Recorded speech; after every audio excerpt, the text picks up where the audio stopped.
చాలు.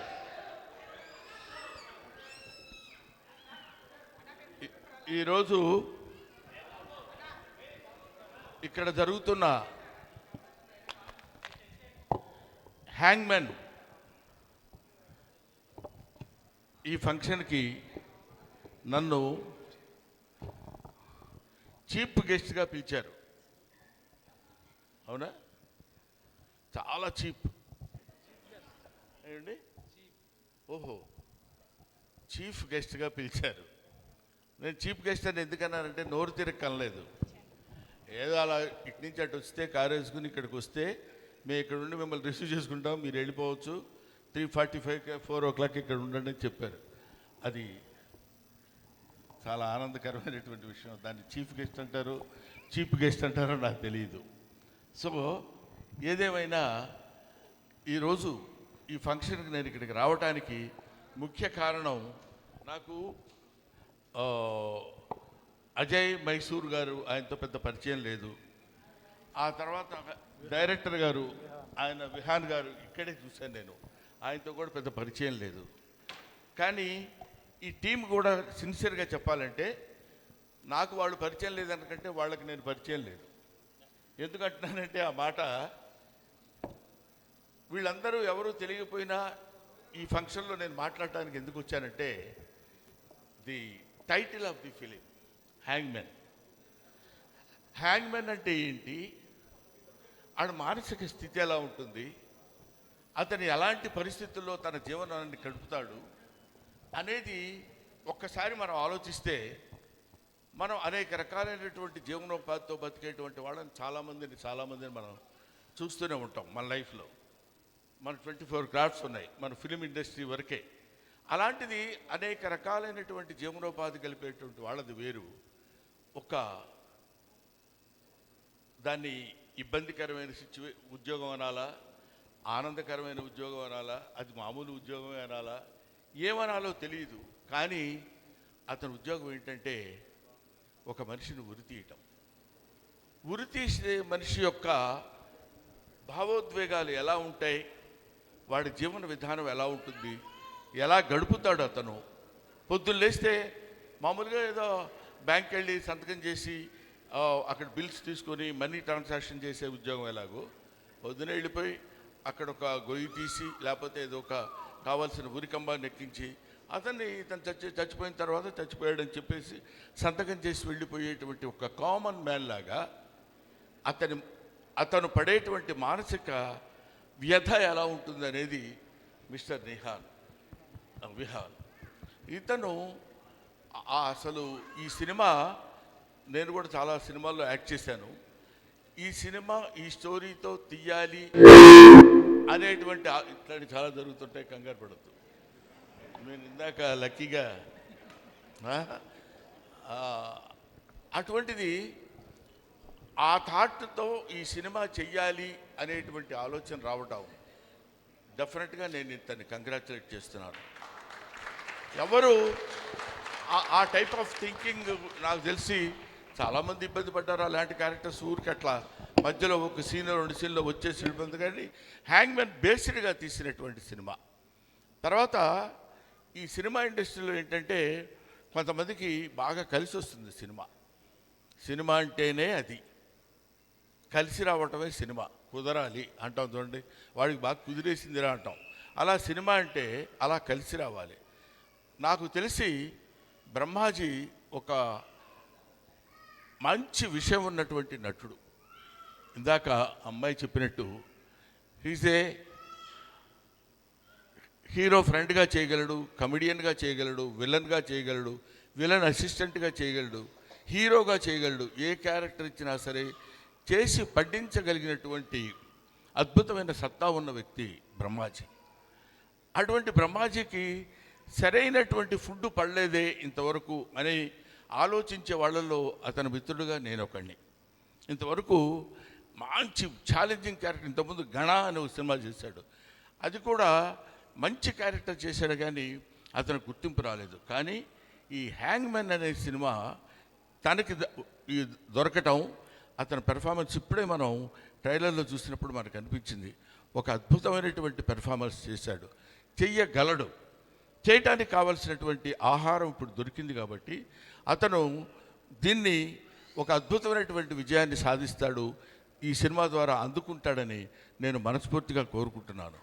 నేను కేవలం నాకు ఈ బ్రహ్మాజీ అంటే ఇప్పుడు ఇలా కనపడుతున్నాడు, కానీ ఎప్పుడో భూమి పుట్టినప్పుడు పుట్టాడు.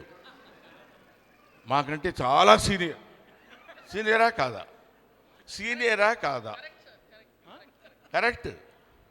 ఎప్పటివాడివిరా నువ్వు, నీకు తెలీదు, నువ్వు అలా బతికేస్తున్నావు. కానీ ఇండస్ట్రీలో ఎప్పటి నుంచో ఉన్నటువంటి బ్రహ్మాజీ మమ్మల్ని అందరినీ చక్కగా దగ్గరికి తీసుకుని పైకి వస్తావే పర్వాలేదని మమ్మల్ని ఎంతో దాన్ని ఏమంటారు మంచి మాటలు చెప్పి పైకి తీసుకొచ్చినటువంటి మహానుభావుడు ఆయన.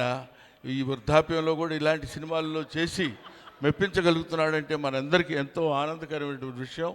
కానీ నేను మిమ్మల్ని కంగ్రాచులేట్ చేసేది ఏంటంటే ఇలాంటి వృద్ధులను కూడా ఎన్నుకుని, నవ్వెందుకు వస్తుంది సార్ వృద్ధులు అంటే, కాదా, అంతటా చక్కగా అలాంటి వాళ్ళని ఎన్నుకుని మీరు ఈ క్యారెక్టర్ ఇవ్వడానికి మిమ్మల్ని కంగ్రాచులేట్ చేస్తున్నాను. తర్వాత ఈ సినిమాలో యాక్ట్ చేశాడు ఇతని కొడుకుగా ఎవరు, Sunny is very good actor. నాకు చూస్తుంటేనే కొన్ని షార్ట్స్ మొన్న వచ్చినప్పుడు చూపించారు నాకు. వీళ్ళందరూ దే ఆర్ ఆల్ ది, అందుకనే నేను ఇంతకుముందు ఎప్పుడైనా ఎక్కడికైనా వెళ్ళినప్పుడు చెప్తాను, ఇలాంటి వాళ్ళని చూసి మొహం వీళ్ళు ఏం చేస్తారులే, ఈ జబర్దస్త్లో ఎవరో కమెడియన్స్ ఉన్నారు, వాళ్ళ మొహం వాళ్ళకేం తెలుసు, ఏదో పిచ్చి కామెడీలు చేస్తారు, అట్లా ఎవరిని గురించి ఏమీ అనుకోవడానికి వీల్లేదు. You can criticize an old man because you know what he is. Don't criticize an young man because you don't know what he will be. ఆ తర్వాత ఏమవుతాడో, ఎంత గొప్పవాడవుతాడో ఎలాగో తెలియదు. కాబట్టి అటువంటి ఒక అద్భుతమైనటువంటి క్యారెక్టర్స్ని ఎన్నుకుని ఎలా చేయించుంటాడు, సినిమా అంతా నేను చూడలేదు, సినిమాలో కొంత పార్ట్ మాత్రం చూశాను. దర్శకుడు hats off to this guy. I will see him as one of the best directors of Telugu film industry shortly. నేను డెఫినెట్గా అతనికి ఆ భవిష్యత్తు ఉండాలని కోరుకుంటున్నాను, ఉంటుందని ఆశిస్తున్నాను కూడా. ఎందుకంటే ఇలాంటి వాళ్ళు ఉన్నప్పుడే, ఇప్పుడు మేమంతా కొంచెం పెద్ద బళ్ళు అయిపోయి వెనక్కి వెళ్ళిపోతున్న రోజుల్లో ముందుకు దూసుకొస్తున్నటువంటి వాళ్ళు యంగ్స్టర్స్ ముందుండాలి. అది వీళ్ళ నుంచి వచ్చినటువంటి వెలుగే తెలుగు చలనచిత్ర పరిశ్రమకు కాదు, భారతీయ చలనచిత్ర పరిశ్రమకు కూడా వీళ్ళ యొక్క కాంతి, వీళ్ళ యొక్క light will be distributed to entire India.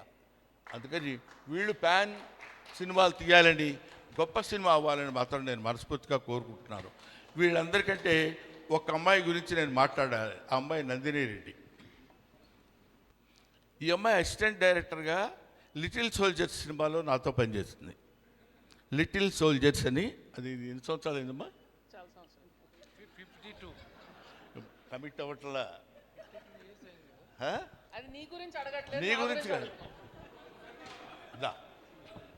కాబట్టి నందిని రెడ్డి రీసెంట్గా మా ఇంటి బంగారం, అదే ఇప్పుడు మన ఆంధ్రదేశంలోనే బంగారం ఏర్పడిందని మనకు తెలుస్తున్నారు కదా, రాయలసీమలో బంగారం వచ్చిందని. అలాగే మన ఇంటి బంగారం నందిని రెడ్డి కూడా చీఫ్ గెస్ట్గా ఇవాళ ఇక్కడికి వచ్చి, ఇది ముక్తసరిగా అందంగా గంగిగోగుపాల్లాగా ఉన్నటువంటి ఈ మీటింగ్ నాకు చాలా నచ్చింది, చాలా ఆనందంగా ఉంది. I wish all the best. Hero come కాదా, హీరోకి తక్కువగా ఏం లేవు, నువ్వు హీరోని డామినేట్ చేయాలంటే వచ్చేవి వాళ్ళు, నాకు తెలుసు, అర్థమైంది. So I wish you all the best my dear Vihaan. Thank you మా, థ్యాంక్ యూ. నేను మళ్ళీ ఇక్కడ కనబడితే మీకు బాగుండదు. Sir with your permission, yeah, మీ పక్కన రియల్ హ్యాంగ్ మ్యాన్ ఉన్నారు, కానీ ఇక్కడే రియల్ హ్యాంగ్ మ్యాన్ కూడా రావడం జరిగింది. వారిని Pawan ji please welcome on to the stage.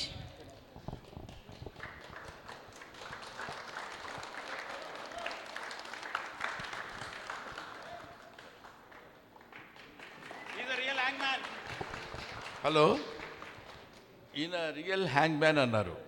Prabhakar గారు రావాలి.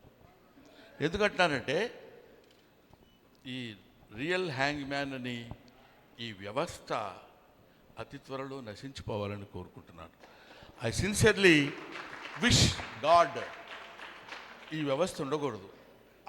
అప్పటి నుంచో మా తాతలు మా ఇది అంటే ఆ వ్యవస్థ ఉండకూడదని ఎందుకంటున్నారంటే హ్యాంగ్ చేయించుకుని ఉరి తీయించబడేటువంటి తప్పు ఏ మనిషి చేయకూడదని నా కోరిక. అదే రాజకీయ వ్యవస్థ, అన్ని వ్యవస్థలు, సాంస్కృతిక వ్యవస్థ, రాజకీయ వ్యవస్థ, ఆర్థిక వ్యవస్థ, అన్ని రకాల వ్యవస్థలు సరైన పద్ధతిలో పనిచేసినప్పుడు ఒక మనిషిని ప్రాణం తీసేటువంటి శిక్ష విధించేటువంటి స్థితి ఏ మానవుడికి రాకూడదు. ఇంతోనే ఈ ఉరి శిక్ష అనబడేటువంటి హ్యాంగ్మెన్ అనబడేటువంటి ఆ వృత్తిని క్షీణించి నశించిపోవాలని నేను మనస్ఫూర్తిగా కోరుకుంటూ, ఈ సినిమా నీ ద్వారా పెద్ద హిట్ అయ్యి ఇది గొప్ప విజయాన్ని సాధించాలని నేను మనస్ఫూర్తిగా కోరుకుంటున్నాను. మా బ్రహ్మాజీని నాది బ్రహ్మ సగం కొట్టేశాడు.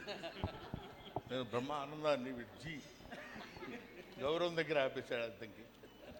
Thank you very much. Thanks a lot. Thanks అమ్మా. Thank you sir. సార్ ఒక్క గ్రూప్ పిక్చర్ సార్, మీరు ఇక్కడే ఉంటే జస్ట్ ఆ నందిని గారు ఒక్క అడుగు.